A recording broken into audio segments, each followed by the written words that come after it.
Como se faz o estudo de sinal de uma função desse tipo aqui? F de x igual a menos 2x mais 14. Você tem que lembrar que esse tipo de função é uma função do primeiro grau. Mas como você sabe disso, Jess? Porque uma função do primeiro grau, ela sempre tem a expressão na forma a vezes x mais b, ou redutível a essa forma. Sempre que você tiver uma função que é um número real diferente de zero, eu disse diferente de zero vezes x, mais outro número real, então você vai ter uma função do primeiro grau, ou função polinomial do primeiro grau. Lembre-se sempre que esse a e b que eu estou representando aí são números reais, e que o a é diferente de zero. Agora você pode pensar também, nesse caso em particular, na nossa função f de x igual a menos 2x mais 14, o a ele vale quanto? O a é o número que multiplica o x, e ali quem está multiplicando o x? O menos 2. Então o a vale menos 2, é o também famosão coeficiente angular. E o número que está sozinho? O número que está sozinho é o 14, que no caso aqui é o b. Nós temos agora duas informações importantes que vão ser fundamentais para a determinação do estudo de sinal da função. Mas olha só, além de lembrar que essa função é função do primeiro grau, que o domínio dela é o conjunto dos números reais, a gente tem que lembrar também que o gráfico desse tipo de função é uma reta.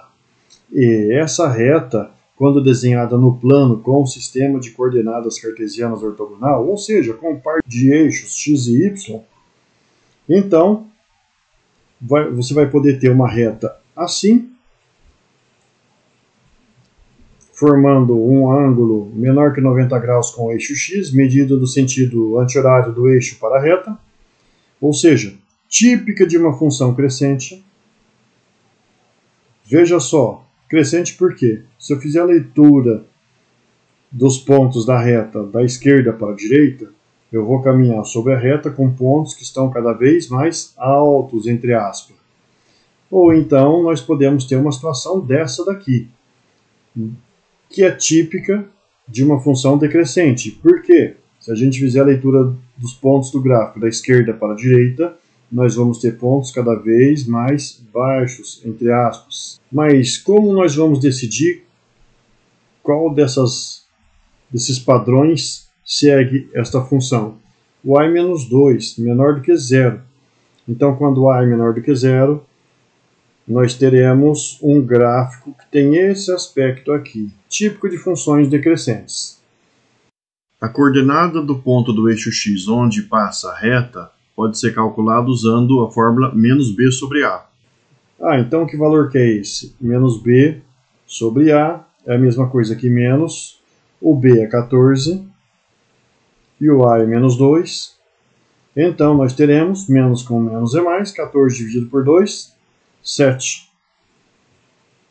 A função vai ser interceptada pelo eixo x lá no ponto do eixo x, que tem coordenada no eixo 7. E o estudo de sinal, como é que fica? Agora nós temos tudo pronto já para fazer esse estudo de sinal. Quando a reta está para cima do eixo x, então a função é positiva. Quando a reta está para baixo do eixo x, a função é negativa. E isso vai funcionar para qualquer tipo de gráfico de função contínua. Quando o gráfico estiver para cima do eixo x, a função vai ser positiva naqueles valores de x. E quando o gráfico estiver para baixo do eixo x, a função vai ser negativa para todos aqueles valores no eixo x. Neste caso aqui, nós podemos afirmar que f de x é maior do que zero se o x for menor do que 7. E o f de x é menor do que zero se o x for maior do que 7. Para o x igual a 7, a função se anula. Ou seja, o x igual a 7 é um zero da função.